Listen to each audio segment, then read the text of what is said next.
हमारे शरीर में कभी कोई अनजानी सी गांठ मिल जाए, ये एक ऐसा डग है ना, जिससे हम सब कहीं ना कहीं जुड़ा हुआ महसूस करते हैं। एकदम से दिमाग में आता है, ये क्या है और मेरे शरीर के अंदर ये कर क्या रहा है।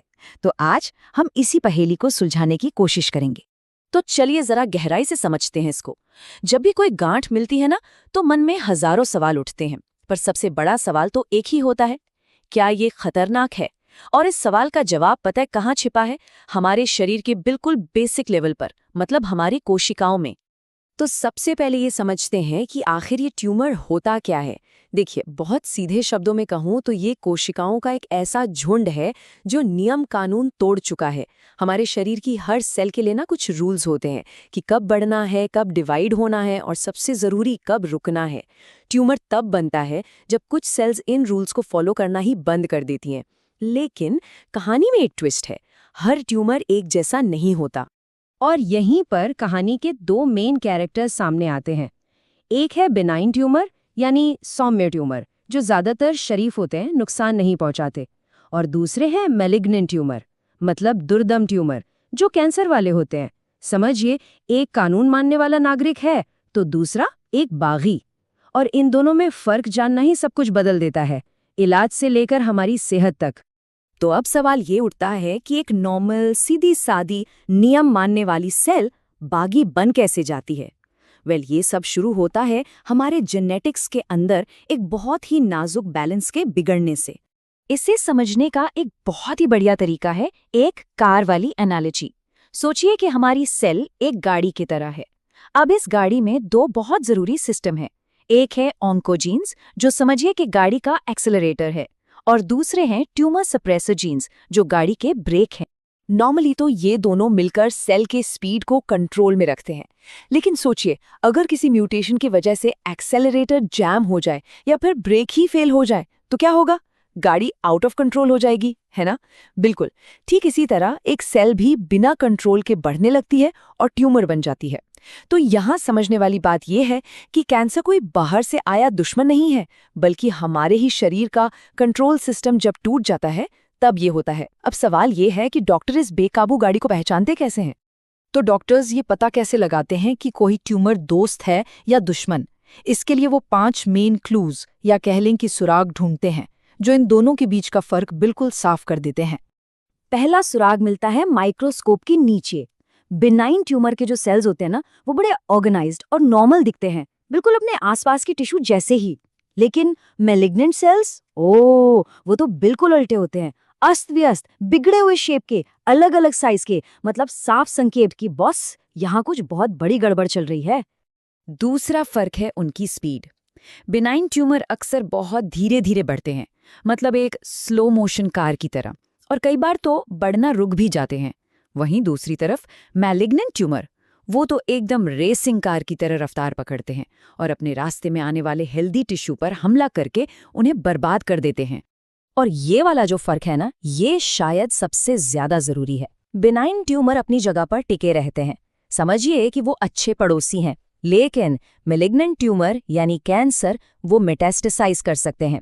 इसका मतलब है कि वो अपनी असली जगह से टूटकर ब्लड या लिम्फ सिस्टम के जरिए शरीर के दूर दराज के हिस्सों तक सफर कर सकते हैं और वहां जाकर नए ट्यूमर बना सकते हैं।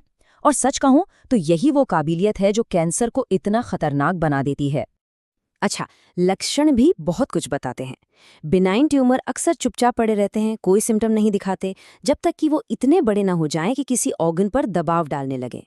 दूसरी तरफ है मैलिग्नेंट ट्यूमर, जो अक्सर ऐसे लक्षण पैदा करते हैं जो पूरे शरीर पर असर डालते हैं, जैसे कि लगातार थकान रहना, बिना किसी वजह के वजन कम होना या दर्द। ये इस बात का इशारा है कि लड़ाई सिर्फ एक जगह पर नहीं, बल्कि पूरे सिस्टम में फैल चुकी है। और आखिर में आता है इलाज का तरीका। बेनाइन ट्यूमर से डील करना अक्सर थोड़ा आसान होता है। या तो डॉक्टर बस उस पर नजर रखते हैं या फिर एक सिंपल सी सर्जरी से उसे निकाल देते हैं। लेकिन मैलिग्नेंट ट्यूमर के लिए एक ऑल आउट अटैक की जरूरत पड़ती है, जिसमें अक्सर सर्जरी, कीमोथेरेपी और रेडिएशन, इन सब का कॉम्बिनेशन इस्तेमाल होता है। तो चलिए इन 5 पॉइंट्स को एक साथ समराइज करते हैं। यहाँ साफ साफ दिख रहा है कि हर गांठ एक जैसी नहीं होती। एक नजर डालिए, सेल्स का लुक, बढ़ने की स्पीड, फैलने की काबिलियत, लक्षण और इलाज का तरीका, ये सारे फैक्टर्स मिलकर एक पूरी पिक्चर बनाते हैं, जिससे ये पता चलता है कि मामला कितना सीरियस है। तो मतलब टेक अवे ये है कि डायग्नोसिस किसी एक चीज से नहीं होता, बल्कि इन सारे सुरागों को एक साथ जोड़कर ही होता है। लेकिन रुकिए, कहानी अभी खत्म नहीं हुई है। जब सेल्स बागी हो जाते हैं तो हमारा शरीर हाथ पर हाथ धरकर नहीं बैठता। उसके पास भी एक कमाल का डिफेंस सिस्टम है, हमारा इम्यून सिस्टम, जो हमारी अपनी पर्सनल आर्मी की तरह है, जो हमेशा खतरे से लड़ने के लिए तैयार रहती है। और इस आर्मी के सबसे खास सिपाही हैं एंटीबॉडीज, जिन्हें इम्यूनोग्लोब्युलिन भी कहते हैं। आप इन्हें हमारे शरीर की इंटेलिजेंस एजेंसी की तरह समझ सकते हैं। ये वाई शेप के स्पेशल प्रोटीन्स होते हैं जिनका बस एक ही काम है, खतरे को पहचानना, चाहे वो कोई वायरस हो या कैंसर सेल, उसे पकड़ना और फिर उसे नष्ट करने के लिए मार्क कर देना। अब देखिए, हमारे इम्यून सिस्टम में कई अलग अलग टाइप की एंटीबॉडीज होती हैं और हर एक का अपना एक स्पेशल रोल होता है। ठीक वैसे ही जैसे एक आर्मी में अलग अलग रेजिमेंट्स होती हैं। तो चलिए मिलते हैं कुछ टॉप सोल्जर्स से। सबसे पहले है आईजीजी। ये हमारी आर्मी का मेन सिपाही है, समझिए इन्फेंट्री। ये सबसे कॉमन एंटीबॉडी है जो हमारे ब्लड और दूसरे बॉडी फ्लूइड्स में लगातार पेट्रोलिंग करती रहती है और हमें लॉन्ग टर्म प्रोटेक्शन देती है। जब भी हम किसी इन्फेक्शन से रिकवर होते हैं ना, तो यही आईजीजी है जो हमें भविष्य में उसी दुश्मन से बचाती है। फिर आता है आईजीएम।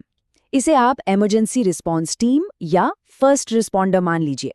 जब हमारा शरीर पहली बार किसी नए दुश्मन का सामना करता है, तो आईजीएम ही वो है जो सीन पर सबसे पहले पहुंचता है।